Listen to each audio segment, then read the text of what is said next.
Shwmai, Adam ydw i a chroeso i'r ardd. Yn ein fideo ni heddi, ni'n mynd i edrych ar dechnegau o ran tocio'n planhigion ni yn barod ar gyfer y tymor newydd.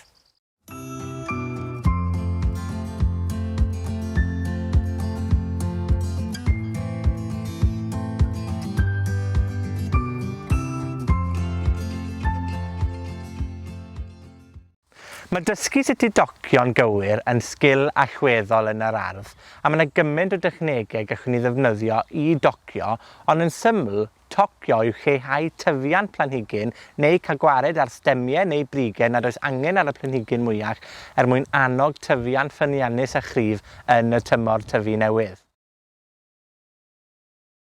Mae yna gymaint o declynnau amrywiol allwn ni ddefnyddio yn yr ardd i docio.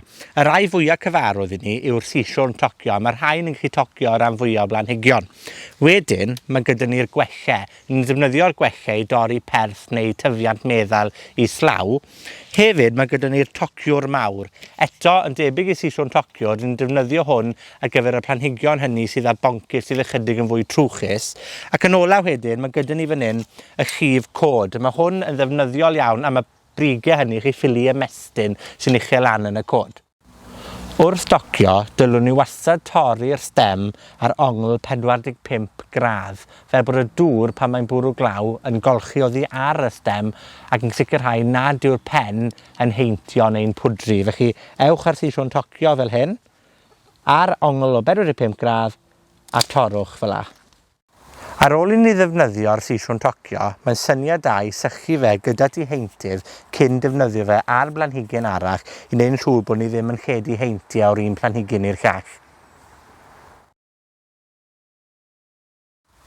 Ni nawr yn hymor yr Hydref a mae'n adeg berffaith i ddechrau meddwl am docio'n planhigion ni.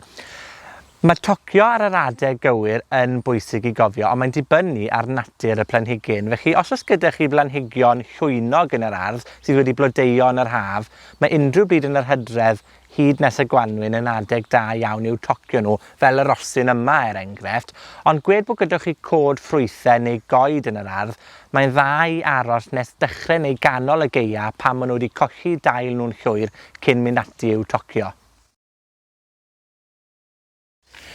Un o'r resymau i ni'n tocio planhigion yw i greu lle i air deithio amgylch y planhigyn i sicrhau bod y tyfiant ar dail yn cael golau. Fel chi'ch chi gweld gyda'r rosyn yma fan hyn, mae e wedi tyfu'n eitha tyn at ei gilydd ac felly mae peryg bydd y brigau yma sy'n croesi i gilydd yn rwto'n erbyn ei gilydd ac yn creu sefyllfa le gall heintiau ddatblygu ar y rosyn. Felly mae'n syniad i ni dorri a thocio y brigau sydd yn croesi'r brigau eraill mwyn jyst creu siap fel fforch i alluogi'r planhigyn hynny i dyfu'n iach yn y tymor newydd.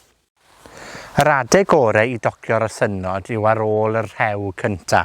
Os ydyn ni'n tocio nhw cyn hynny, mae peryg y bydden nhw'n creu tyfiant newydd fydd yn cael ei effeithio gan rew ac wedyn yn gosod y planhigyn dan stres. O ran resynod ei hunan, does dim reolau pendant o ran faint sydd angen i ni dorri oddi arnyn nhw. Mae hynny'n fater o dast personol. Felly, os ych chi eisiau llwyni sy'n fwy o faint, gadewch iddo fe dyfu'n fwy, ond dwi eisiau cadw hwn yn gryno yn y border bach yma, felly byddai'n symud rhyw dreian o'r planhigyn oddi arno fe ac yn torri unrhyw beth sydd wedi difrodi neu sydd yn tyfu ar draws ei gilydd. Un reol air wrth docio yw i bido bod ofn tocio llawer. Nawr gyda phlanhigion lluosflwydd colfennog, fel y bydlu yma sydd gyda fi fan hyn, os ydyn ni'n dorri fe reit lawr y gwilod nôl yn galed, wneith hynny sbardino tyfiant ryfeddol blwyddyn nesaf. Felly, os ych chi'n bod yn barod i aberthu fel mae'n edrych nawr, yn ystod misoedd y gaea, erbyn y Gwanwyn, ac ei sicrhau chi gewch chi dyfiant dirifedu o amgylch y boncyff ei hunan, a bydd blodau rhydd o glith gyda chi.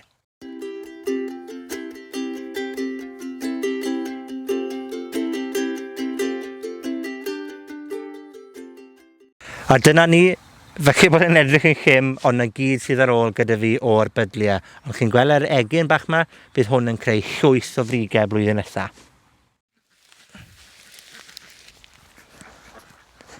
Wel, dyna ni wedi dysgu sut i fynd ati i docio. Cofiwch i beidio bod ofn a roi cynnig arni, achos mae tocio'n hynod o bwysig i'n planhigion yn yr ardd. Os oes gyda chi unrhyw gwestiynau neu sylw, cofiwch adael neges o dan y fideo hwn. Tan y tro nesa, hwyl am y tro.